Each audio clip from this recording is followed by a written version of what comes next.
In Canada, retail sales and inflation numbers are out. Both numbers came in below expectations, but there could be some signs of retail life on the horizon in the form of gaming. We go straight to Kristiaan Yeo, who is in Toronto, for the details. Hi, Phil. Yeah, stagnant set of figures. 0.7% inflation for last month. That's below expectations. So was the retail sales figure for the month before of April, compared to March, going up by just 0.1%. Less money being spent on gasoline and clothing, but more being spent in other areas as well. Electronics, one of them. That's music to the ears of the likes of Best Buy. Electronics retailers having a bit of a difficult time in the past year or so. Great news for them, and the best is yet to come for Best Buy. Everybody's looking forward to the new console war between Sony and Microsoft.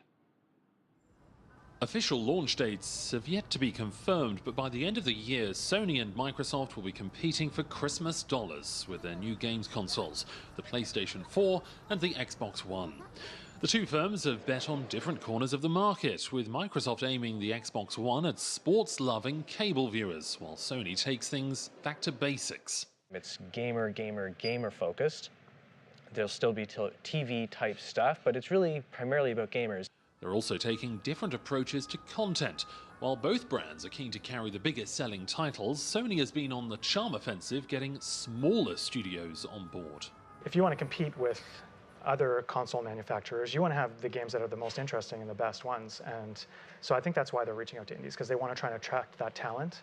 That's quite a turnaround for Sony, which was accused of alienating developers with excessive fees at the height of their success. They've decided to do away with certain fees that are difficult for independent developers to come up with, and they've made a real full-court press to attract independent developers to their platform actively.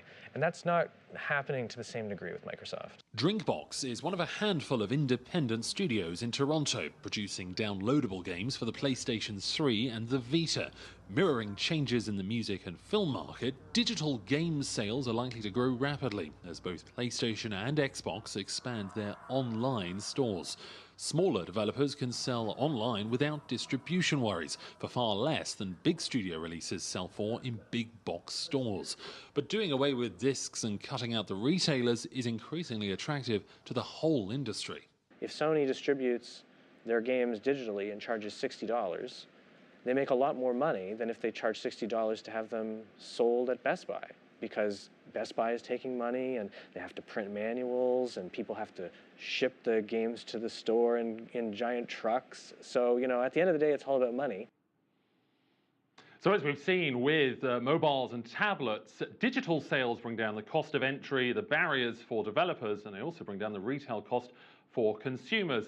That's great for companies like Drinkbox, huge opportunities. And as we saw there, the tides are starting to change in the console market, but it has taken some time. It's great for Drinkbox and the like. It's also good for Sony, gives them meatier margins. The loser, the victim in this, is the likes of Best Buy, the retailers. They're seen as the middleman, and much like in the music industry, they're being cut out of the equation.